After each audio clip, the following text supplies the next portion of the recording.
good evening, and welcome to the Super License F1 podcast. My name's Rodney. My name is Zach.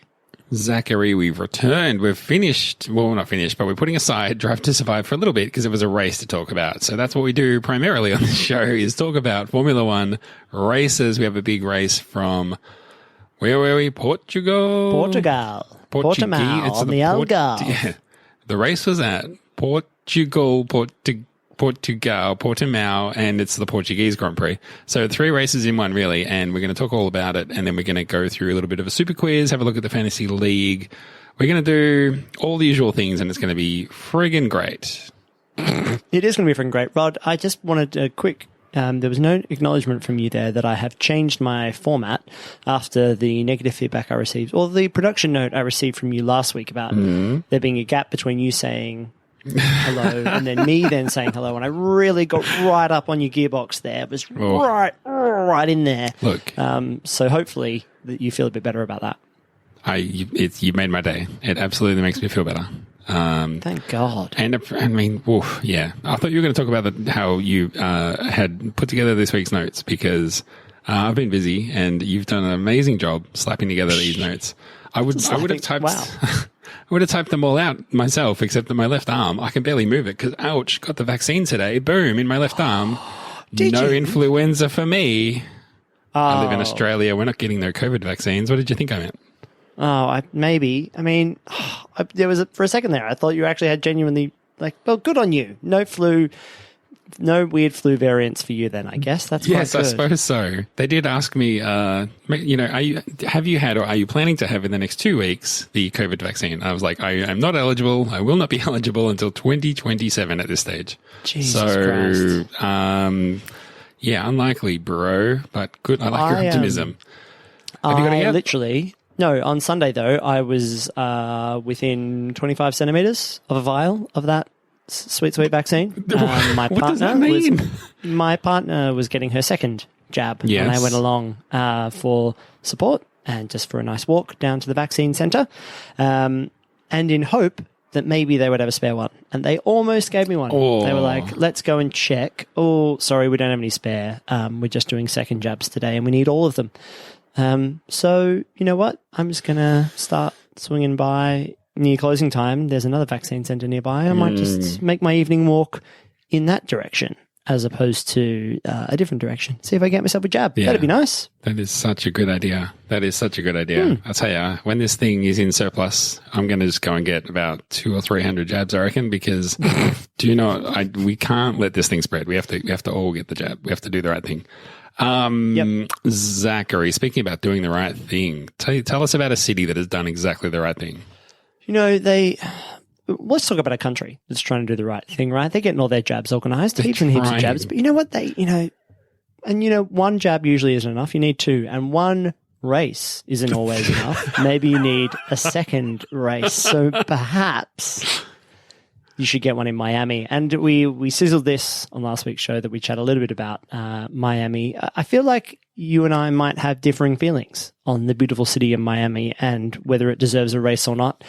We're going to race around a car park at the Dolphins NFL Stadium next year before the whole city floods because of global warming. So there's a sweet irony of Formula One moving there, which I quite like. Tell me, Rod, are you excited about the 36 different layouts that have been simulated around the Miami Gardens car park / track? Fuck no. I hate this race. What makes you think I like this race? Or do you like I thought it? I might be the one who liked it and you hate it. But you don't. Our usual roles of me liking a thing and you hating it. Usual role, yeah. I hate everything and you like everything. That's pretty much this show in a nutshell, which I also coincidentally don't like nutshells. Anyway, no, Miami, man, I've never been there. But, I hear it's a real mixed bag in general. Yeah, I think it is a real mixed bag. I think that it is have some beautiful Art Deco buildings. There's a lot of Cuban influence, and that means great Cuban food and drinks and all that kind of stuff. That's really fucking awesome. But, I mean, I don't think that we're going to get...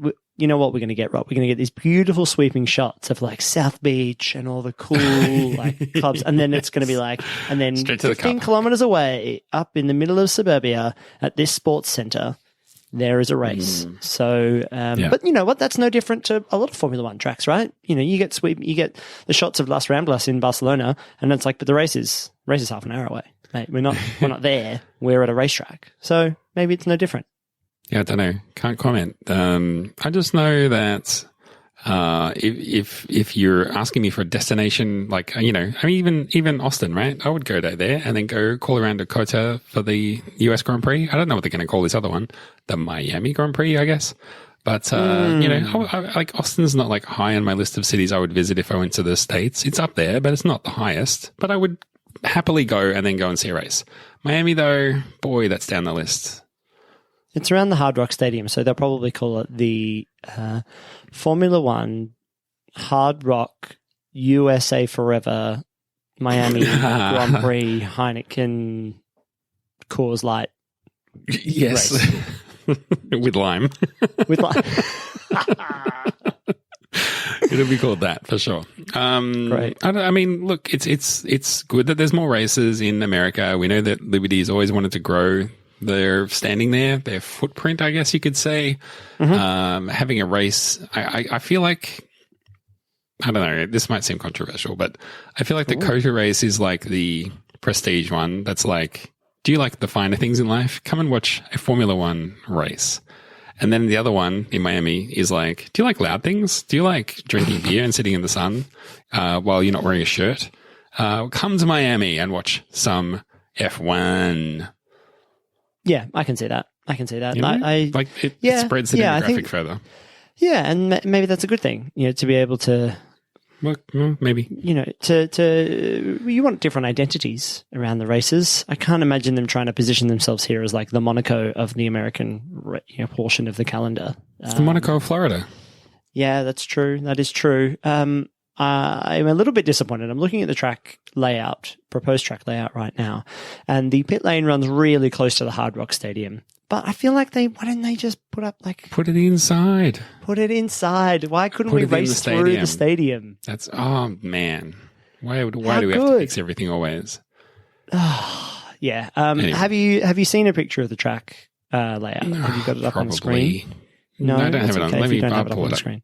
Pull it up, because I want to finish off this Miami discussion quickly with a little, what does it look like? You know, a little bit of what do we think this track looks like? Because I feel like it's a little bit like the track layout is gobbling up the stadium. Like it's it's like they put it in a stapler or something. It does look like a stapler. It's a stapler. Job done. There we go. Or a nutcracker. The stapler. Oh yeah, nutcracker's even better. That's so good. Yeah, it's the nutcracker. Job done. There you go. Anything else you want to say about the triumphant arrival of the Miami Grand Prix? The nutcracker. Hashtag the nutcracker. Or just nutcracker. There we go. It's not gonna be a cracker. Ooh, do you want to talk about a race that definitely was maybe a cracker? Let us cleanse. Let us all take a moment, a deep breath, close our eyes, and just think of good things.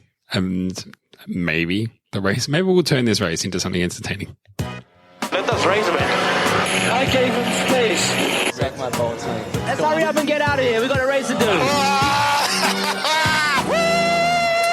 We'll get through some of the formalities because I'm going to be doing a 30-second race recap in just a second. But I feel like there's a thing that's happening right now in the media where they're like, oh boy, this Hamilton Verstappen thing, it's going to be going all the way to the wire, baby. This season is going to be hot, hot, hot, like the Miami Heat. And I just feel like at the end of the season, I'm just going to play everybody the clip that I had at race 1, race 2, where I was like, it's going to be Hamilton by a country mile. And then everyone's going to be like, what were we thinking that this was going to be a challenge? But anyway, well, let me get my timer ready. Any words of encouragement while I try and the mammoth task of summarizing this race in 30 seconds? I have a little audio clip to inspire you. Let's see if this works. Here we go.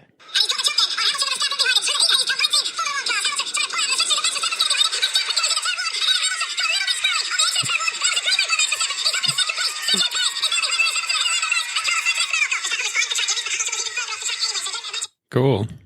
I love the chipmunks. That was me watching the highlights of of yesterday's race, or the day before's race, sorry.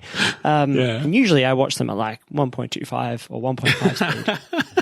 And usually they modulate the audio down so that even when they've increased the speed, it doesn't make them into chipmunks. So when I noticed that it hadn't, for whatever reason, there had been an error with the audio processing, I bumped it up to 2 speed and recorded a little grab for you because I was like, that's exactly what will inspire Rod to give a really high pace. Look how much you can get through, and that was 19 seconds. So, and they were calling it live. So good luck to you. I do have a naturally deep voice. I don't know that I can match that in timbre, but hopefully I can match it for energy and detail. Let's give it a whirl as I wrap up the Portuguese Grand Prix in only 30 seconds. Here we go. What better position to start a race from than pole? But obviously, Valtteri Bottas slipped from pole down to third. He was lucky to hold on to a podium spot. Joining him on that podium, though, Lewis Hamilton, another victory, who had to overtake Verstappen and Bottas on his way there. Verstappen holds on for second, really held on to the back of Hamilton without really threatening. The three of them become the most common three drivers to stand on F1 podium in the entire history of the sport. Daniel Ricciardo had a shocking qualifying, but did well in the race. Verstappen, Sainz did the opposite. And forgot to say how the name Kimi Räikkönen. Forgot how to say it.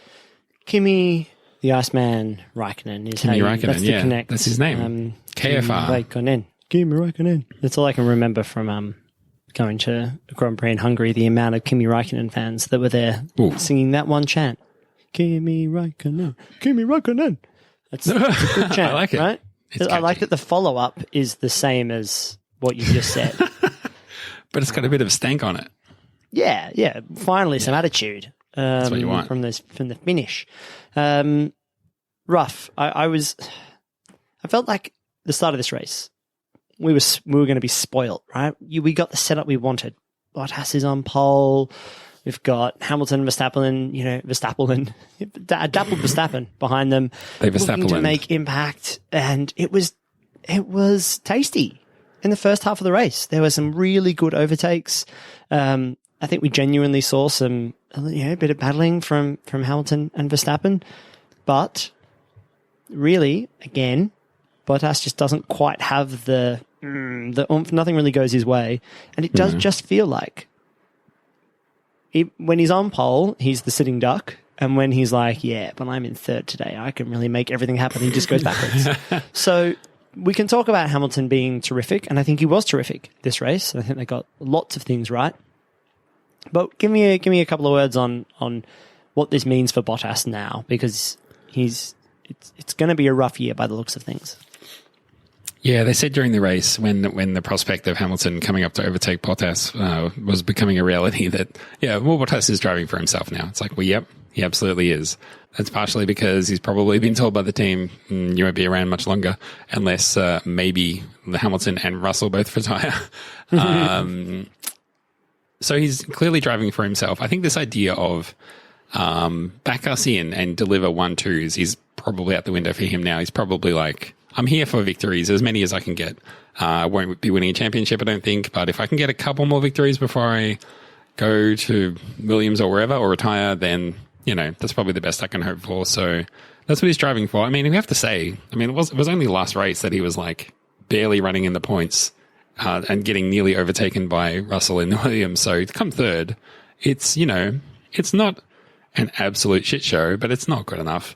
Bottas always seems to find himself in the position when he is leading the race where it's like, okay, about 10 laps, he holds off from Hamilton. Then out of nowhere, Hamilton just decides to put his foot down and goes right past him seemingly.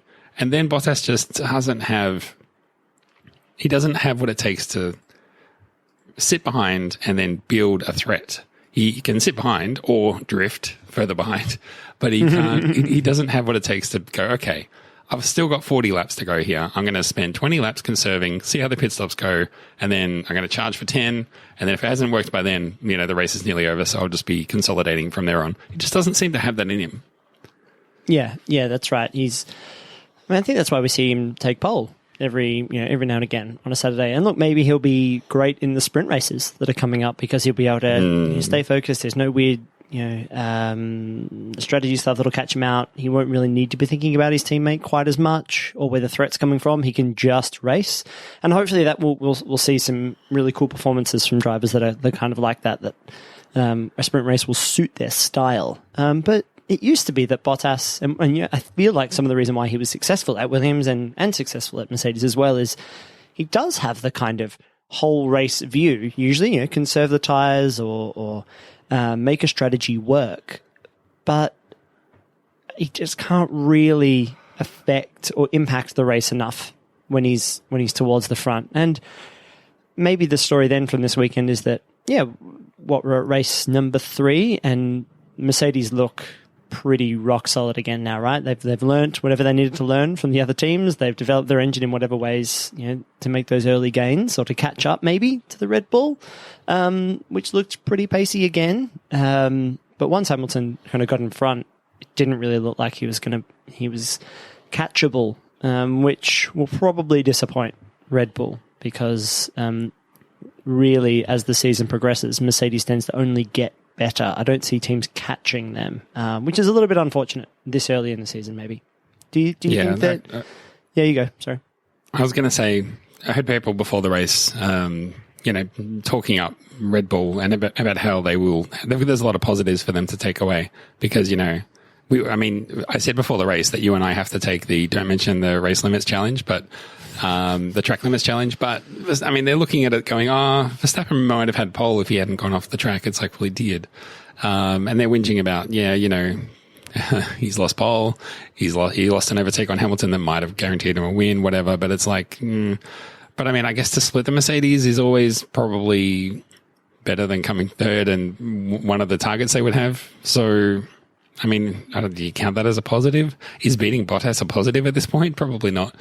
They just didn't seem to be in contention. Other people are saying they were riding off this track and saying we're not going to be that competitive here. So to be in the hunt means that we have closed the gap. And there's no question they have closed the gap to some degree. It's just not enough. Yeah, that's right. It's going to be hard to come up against Mercedes all season long because they're not.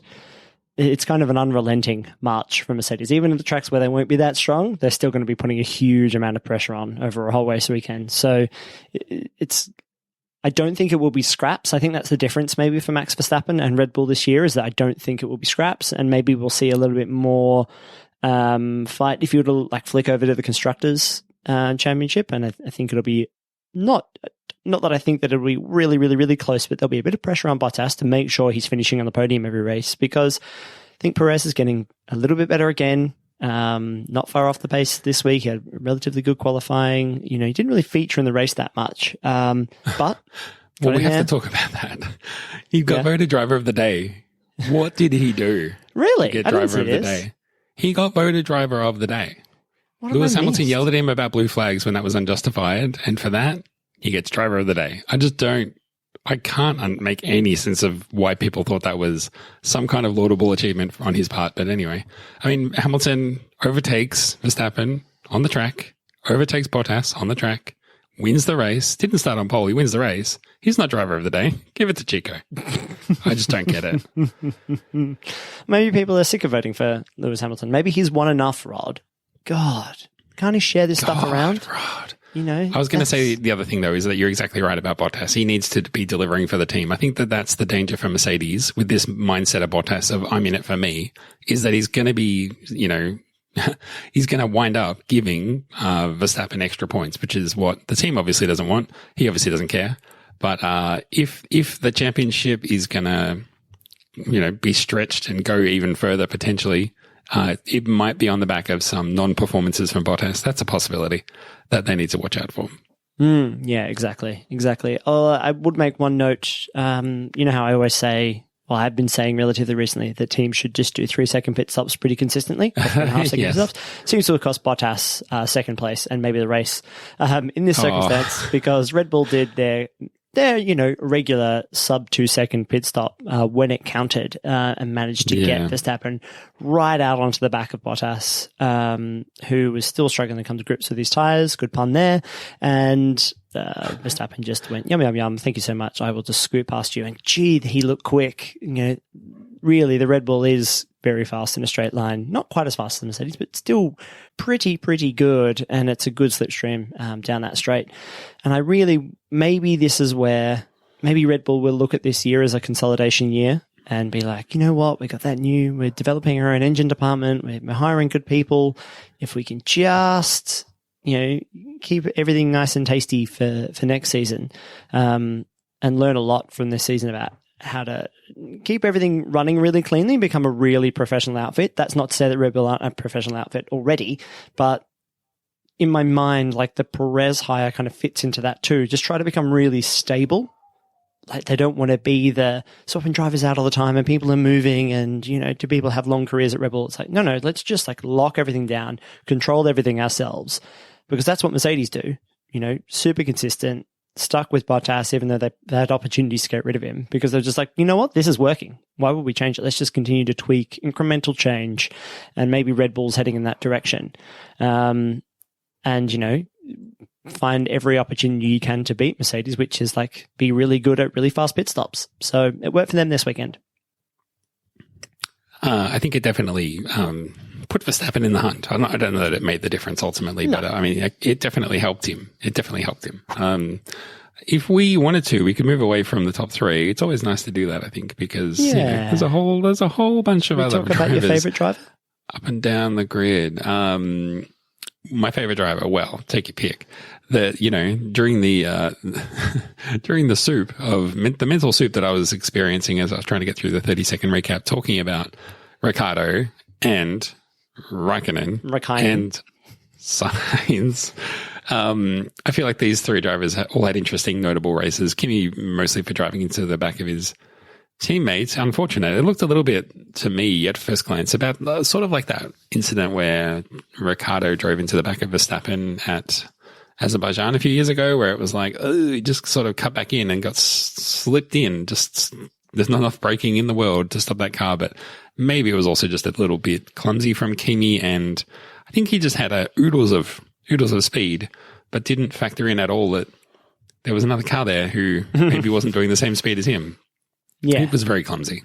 Yeah, really clumsy. I'm surprised that Giovinazzi didn't get like a big puncture or like seemingly any damage at all. It was very odd. Yeah, I don't know. I mean, I guess that's maybe the strongest part of the car back there, though. So yeah, and Kimi's putting his weakest part of the car together. Maybe it was just fortunate for Giovinazzi that he did that. And those Italian racing gods were smiling on him or something like that. We can move on to Ricciardo, and it's not here in the notes, but this is how I understand it in my mind: is Ricciardo qualified outside of the top 10 and got into the top 10, and then Sainz qualified, I think P5, and wound up not scoring any points. Poor guy. So they had like sliding doors moments between them. Yeah. Ricciardo's worst qualifying in recent memory, I think. Literally, I can only remember one, and it was better than that, or worse than that. So yeah, in recent memory, if you're counting my memory, then yes. Yeah, it was. It's not quite clicking for him at McLaren just yet, and whereas Lando, third season at McLaren, looking as fine as you like, finishing up in, what did he finish, fifth? Like, it's funny because you think they're going to drop him, but it's almost like Lando Norris is taking up where Max Verstappen used to be in the kind of nothing zone. Norris ends up there a little bit himself. Like, it's just kind of like, well, if everything goes my way, I'll just be like, I'll fall off the back of the top four drivers, and then I'll be quicker. No one behind me will be able to really catch me, so I can just kind of run my own race. But coming back to the other McLaren driver. Oh, sorry, you got some thoughts on the Norris? I was just going to say, very consistent, had a very strong first few races of the year, and I think now, after 3 races, he's scored more points this year than he had the previous 2 years in their first 3 races. You know what I mean? Yeah, you get big points hauls finishing in the top 5. The points are really, really, really quite large at that point. They're really, really, really. It's really, really yummy. Ricciardo, though, this is the kind of drive that you expect from someone who's driving in, what would you say, maybe the 3rd fastest car on the grid. So I don't know what happened in qualifying. I saw the results, but I didn't see any explanation. The only explanation I saw with classic Ricardo is, I'm not going to beat myself up about it. Just get out there and get it done on Sunday, which, granted he did, but it doesn't tell me why he got knocked out. It sounded pretty close, maybe, but whatever it was, could not hook it up. And then inexplicably on Sunday comes around and he's like, yum, yum, yum, I'll just overtake everybody. And you have to wonder though, what could he have done if he qualified in 7th instead of 15th or something? Yeah, even making it through just a little bit further would have had a big impact. But he went long on his tyre strategy. I think give him driver of the day. Yeah, well, I think it's funny because the teams that were maybe trying to because we had an early safety car, then the teams were like, well, we'll go long, and then if there's another safety car, we are in a really good position, and it just never came. So, yeah. But yeah, still did well to finish up there. Ferrari and Sainz in a funny spot. I think Sainz is doing really just fine, and so is Leclerc as well. It's just that Ferrari just kind of sitting in that nowhere spot a little bit, unfortunately, which is not great.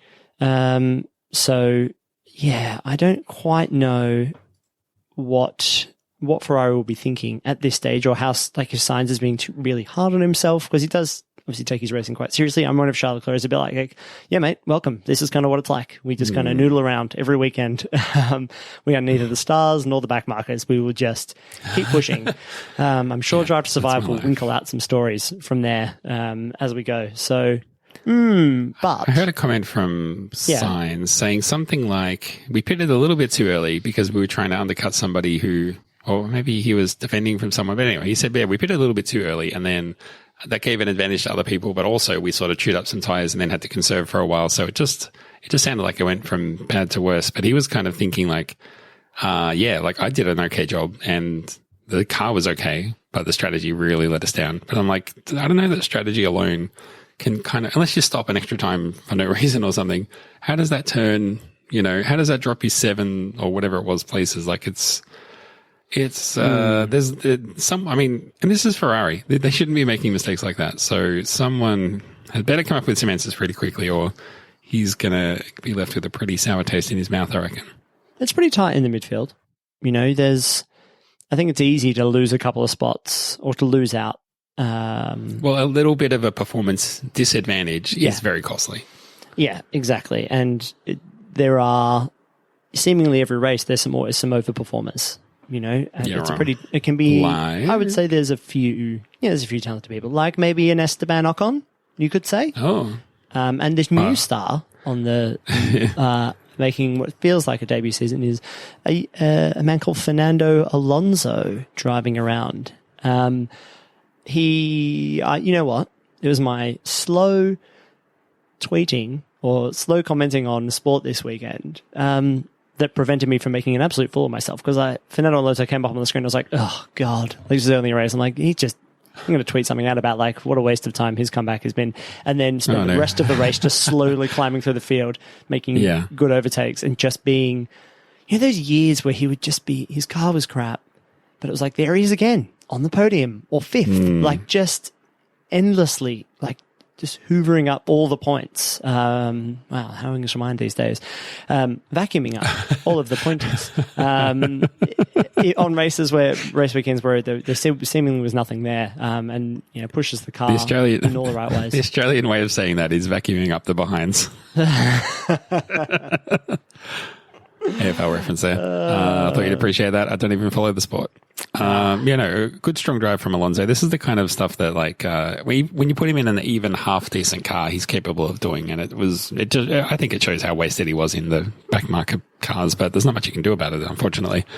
Same for Ocon, right? It seems like, again, we're sort of seeing how costly it is in the midfield to not qualify and then drive well, because there's what did we mention, 4 or 5 drivers who all just sort of didn't quite do all of those things, and it cost them. Yeah, exactly. It does cost them. And good for Alpine. They was kind of somewhat... Look, maybe this track suits them for their recent development cycles. They've just been a little bit missing, but they looked pacey. they looked nice and pacey and put together a good race weekend. You know, they had good qualifying. What did Ocon qualify? Sixth. Alonso was down in 13th, but you know, you just have a bad run. But good from Ocon, and then a relatively nice Sunday, which is all they'd really hoped for, right? We're talking about a team that a couple of years ago would struggle sometimes to get both cars to the end of the Grand Prix, and now they've got I would say a pretty rock solid driver lineup. As long as Alonso's not trying to make too much trouble and Ocon doesn't find himself, you know, running into the back of anyone, then this was a nice stepping stone for them, I would say. Yeah. If you need something to help you feel a little bit better about yourself, you can cast your eye all the way down to the back of the grid, because you've got Kimi Räikkönen obviously retires with a collision. Then the next three, in 17th place, Mick Schumacher, getting ahead of Nicholas Latifi. So it's always nice when you're in clearly the slowest car to finish not in the bottom two. But then, yeah, Mick Schumacher, then Nicholas Latifi, and then running dead last, not captured by the timing official results because he's down by 2 laps, but I believe another clear 1 minute behind Nicholas Latifi is Nikita Mazepin running dead last, and just makes you feel good about things. He's not very good. You see him driving. I mean, that's the question. That's, yeah. But yeah, I think that's been answered. He's not very good. But look, that Haas isn't very good, and even Mick Schumacher, who comes with all the right bona fides, is struggling to keep it in a straight line. So, yeah, Haas. I don't think they'll be winning the Miami 2022 Grand Prix. I think, come the Nutcracker, they will not be having a great time. I think it's really hard when you're I mean, especially when you're finding your feet, but also when you're maybe just a little bit shy on talent to find your way in a very substandard car. It's compounding problems there. It's hard enough when you're an amazing driver to actually show what you're worth, but when you're, how do you say it very politely? When you lack the skills of a Lewis Hamilton, it's very hard to make it look impressive. When being impressive is not something that comes naturally to you. So yeah. Anyway, maybe we should move on to the fantasy league. Let's do it. Okay. For fantasy focus, we got to pull up. I've got either the race results or the league results. Which one do you want to do? I got the league, so why don't you do the race? Let me pull up the race. As always, we will cover where we finished. Spoiler alert, I'm abysmal. And then we'll cover the top 3. Spoiler alert. Starting with, I'm abysmal. I also did very poorly. In position number 3, Team Front McWingley. Ooh, little McGinley joke there by D. Schmitty. In position number 2, absolutely storming this week, Team Daniel Avocado by Steph, jumping 31 places in the league, but we'll get to that soon. And then position number 1, the trophy, the champagne, and all the spoils go to Team Shuey versus Shuey. Shuey spelled like Schumacher. Shuey versus Shuey, managed by Mr. Britain. Very well done. A dominating 190 points. All of those 3, I mean, they must have, they must have Hamilton, and I don't know, they must be getting like 10 times multiplier bonus points for picking driver of the day for Perez or something, because they've all supercharged their league standings with this week's result. I'll find myself. I'll have to scroll and scroll and scroll and scroll and scroll, because I finished 68th this week, down 17 spots in the league. Oh, I didn't even get 100 points. Wow, not even 100, Rod. Shit. That's rough. Have you got me anywhere around there?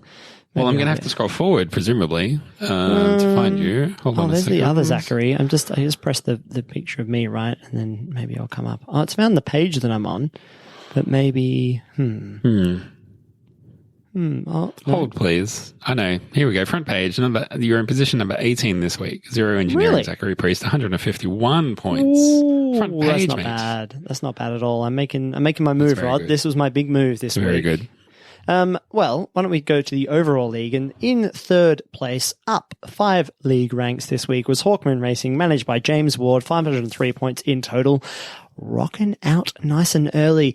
Now, from the top step, but down to the second step with a slight step down of 1 position. A lot of hassle by Kilogram 955. I feel like that's the first week that Kilogram 955 is maybe not at the top. I could be wrong there. But promoted from third to first, or fourth to first possibly, High Rake the Forest by Big Nickhouse, 516 Yes. points. Still killing Oh, it. yeah. Absolutely smashing it. Look, there's big moves to be made early in the season. You know, we got hundreds of points up for grab. Like I'm running the show. Like, I've got hundreds of points for you guys to grab. We're all with so many points. Come and grab them now. They're on special. So, yeah, please make your big moves. Did you want to call out where you are in the overall league table? I thought I did before, but it's not very good. Oh, yeah. I'm up 17 spots, 48th. Oh, I think I'm down 17 spots. Yeah, I am, to 52. Terrible. Oh, so we're almost on the same page. The important thing, though, is I'm 2 points swapped above places this Zachary week. Carroll. So, you know. There you go. You got to beat the other Zachary. The other That's thing I the wanted to important call thing. out is we called out recently some of the funny names in some of the funny team names, and we haven't done it for a little while because I'm seeing lots of other new ones and I'm enjoying them. So I want to call some out. So what can I see? There's a team here called 2 Seconds Ted. Love that. 2 Seconds Lovely. Ted. Brilliant. Poison Fruit Loops up, yeah. That's pretty good. Nice. Is that a thing? I mean, I don't know, but you don't want them in your Okay. life if they're poisoned. no, well, I guess so. Yuki Tsunoda Shueja, pretty good. Great. There's more. The funny thing is, like, some people clearly only joined more recently, so they're further kind of down. That's not a slam. It's more just like they joined, but they're new to me, and that's what I like them. Lance Stroll's Eyebrows is in there. Cheeky Lando's very good. Lance Stroll's Eyebrows. Strong game. Strong game. Adios Yucknut GP. That's a team name. Yeah. Duck Dive to Survive. Domo Arigato, Mr. Yuki Auto. Very good. See, people are putting in the effort, and then I like to reward that. They should get, really, Fantasy GP should be giving bonus points every week to the best names. Mate. You're not even kidding. There should be a special prize. They should get free t-shirts or something. Fan voted. It'd be easy. Fan voted. There you go. We knocked it out of the park. Well, Zach, I'm ready for a quiz. Are you ready to quiz me? Yeah, mate, do it. Bring it on. We will accept a couple of questions. Should one only win one? Would one want to have won that one in round one? Can you repeat the question? Just to be honest, I mean, I'm very much looking forward to hearing your quiz. I'm just not very much looking forward to me having to talk and think because clearly my brain is on holiday today. Well, that's okay because I've got one of our patented quickfire quizzes. I have 1, 2, 3, 4, 5, 6 questions. All you're going to have to answer is one name or the other name. Today is the Mazza Spin or a Skew Marker quiz. Very good. So I'm going to ask a question. You're just going to tell me if it is Mazepin or Schumacher who answers the question. Are you ready? Gotcha. Yeah, ready. Okay, here we go. Who won the F2 championship last year? Or the year before, whenever it was. Schumacher. Last year. Yeah, Schumacher. That's the one. Who tangled with Yuki Tsunoda in Spa last year, earning a 5-second penalty and losing him the race victory? Mazepin? Perfect. Who has more fastest laps in F2 2020? Schumacher. Yes, but it's closer than you think. Schumacher with 3, Mazepin with 2. Who raced under the pseudonym Betsch to avoid unwanted fame in their early years of racing? It's got to be Schumacher. Yes, Betsch. Yes. Both drivers are 22. Who was born first? Mazepin. Yes, 20 days before Schumacher. So, I mean, Oh, that was kind of crazy, 20 right? days. Who tested an F1 car first? Schumacher. That was Mazepin 2016 Force India. Oh, Ooh. So, there you go. I think you got 1, 2, 3. did I only miss one? I think you only missed one. The last one? Yeah. I'm gutted. That's annoying. Yeah. Ooh. That might be our fastest quiz ever, though. Mazepin or Mazespin or a Skew Marker quiz. Well, I think we skew market the hell out of that thing. No Mazda spinning here. I was really Bossars Biatch. I was really hunting around for inspiration last night, and I was like, everyone says that Mazepin has been spinning heaps, and then everybody comes out and is like, actually, Mick Schumacher spun heaps. And I was like, well, let's see how maybe they'll just check that. Let's just do some checking on how well they are matched. Look, it's true Mazepin was born first, but basic on it, they're not close on anything. The only thing I could find them to be close on was being born close and fastest laps in 2020. Everything else, they're much further apart. Oh dear. Yeah. Well, that's unfortunate. Yeah, Including the result from this race. Exactly. I think the other one thing that was maybe interesting was that Mazepin came second in a European karting championship in like 2014 to Lando Norris. I mean, how small would Lando Norris and young would he have been in 2014? Oof. I meant to read this when we were talking about the race and I forgot, but on the Wikipedia page, I'm just noticing here that it says, it's got like Nikita Mazepin's result down 2 laps with a little number. And then when you read the number, it says Nikita Mazepin received a 5-second time penalty for ignoring blue flags. And then after that, editorializing a little bit, it says he did not lose any places as a result because he was last. That incident was so crap. Like he sees, who was Hamilton coming up behind him? There was him, and then there was a blue ocean, and then there was the next driver. And as a result of his, terrible performance, the penalty was no injustice. Yeah, I wonder if he listens to a podcast or something while he's racing around because he's got nothing else to do. I mean, I know it's not easy, and that Haas car is not easy to drive. That's true. But he spends most of the time, which is on his own, getting out of the way. Or not getting out of the way, as the case may be. Maybe. Indeed. Anyway, this isn't the Nikita Mazepin Bashcast. This is That's our other show. License. We've done the race review. We've done the quiz. Boy, we've wrapped this baby up early, nice and early. We're going to give everybody some time back in the day. We're just going to kick things home with final thoughts. So, Zach, do you have a final thought for us? I had more of a question or a reflection, an opportunity for a reflection, which was They're quite different things. Social media blackout from Friday at 3 o'clock until, late Sunday. That was, it seemed in this country, this part of the world was kind of kicked off by some footballers and ex-footballers who were essentially saying, until there's change, we need to show social media platforms that they're not doing enough to stamp out racism and discrimination and generally bad behavior on their platforms, and then to take some accountability. So we're going to take away the thing that is really the moneymaker and what the platforms exist for, which is content. And it was followed up quite nicely by organizations and sporting organizations and players and media and all that kind of stuff. And it's interesting because there was a part of me that I would keep forgetting about it. I would log on to Twitter and I'd be like, wow, it's so quiet today. Wow, there's not that many hot takes and not an endless stream of information. But at the same time, maybe it wasn't as quite as noticeable. So I'm not quite sure what the impact is, but, we like to talk about these kinds of things on this show. So I wanted to ask you, Rod, if A, you really noticed much about it, and B, if you think something like that is a good way to kind of protest against these kinds of things. It's one of those things that's like when everyone was posting the black square on their Instagram, people were sort of like, everyone was just doing it. And then it seemed like there was a backlash against it. Like, oh yeah, posted a black square. That's you've sorted that one out then. And it's like, well, I mean, I get where you're coming from. I agree that's not enough, clearly. But at the same time, it sends a signal that you're an ally, and it sends a signal that you're what side you're on, the side of good. And that's not a bad thing. So let's not shit on good things. There's part of me that thinks all that. I think the other part, though, is that, Formula One in particular at the very high, like official levels, is really walking a fine line between like trying to push,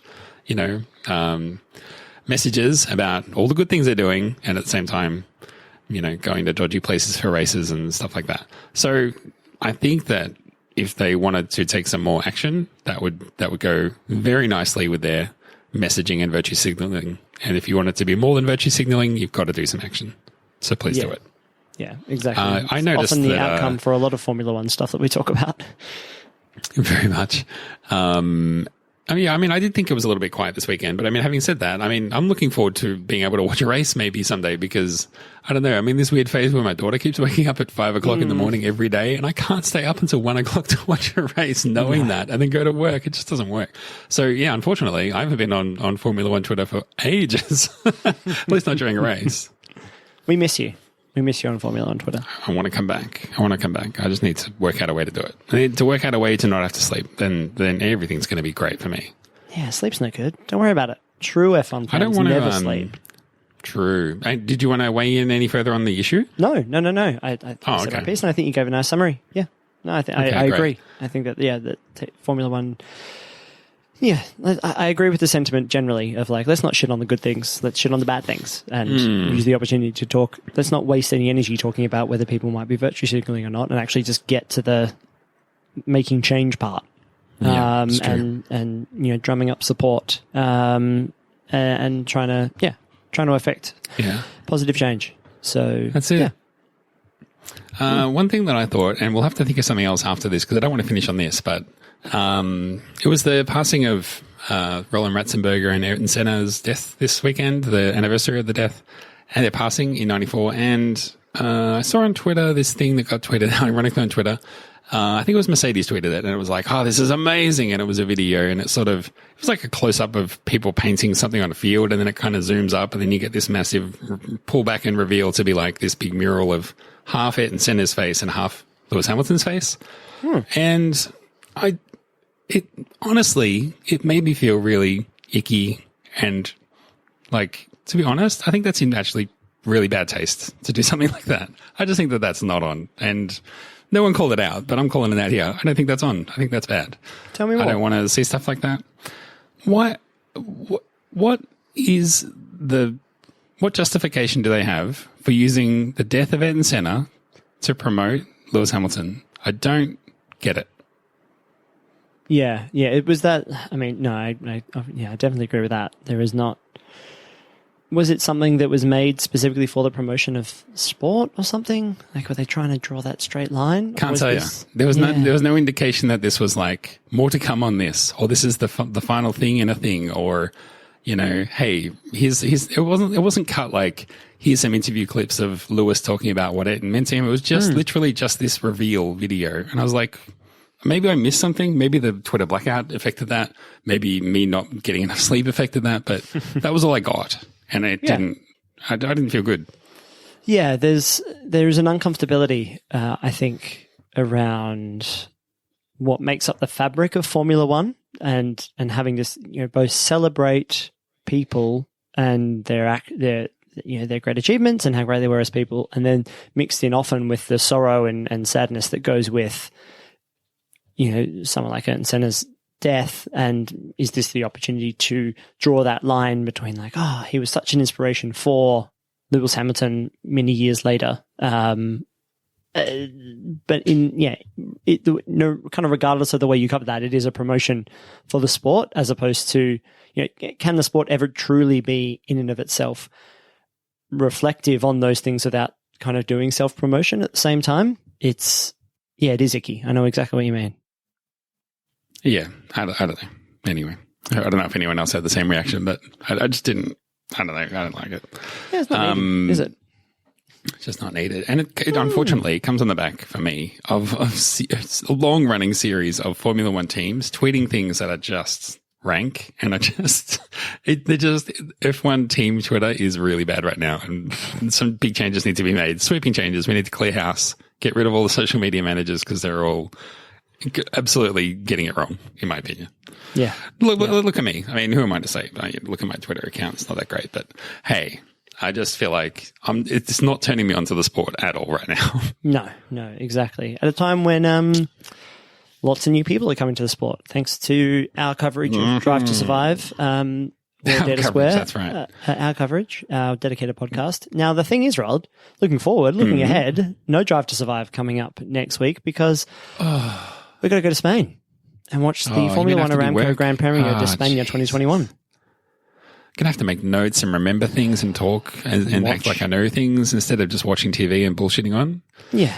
Yeah, exactly. Well, if you want to follow us along on Twitter, we're at Superlicense. If you want to join the Discord, you should do that. I'll probably tweet another link after this podcast goes out. If you want to find it, check out the Twitter on at Superlicense to find how to get into the Discord, which is at the magic link that Discord has.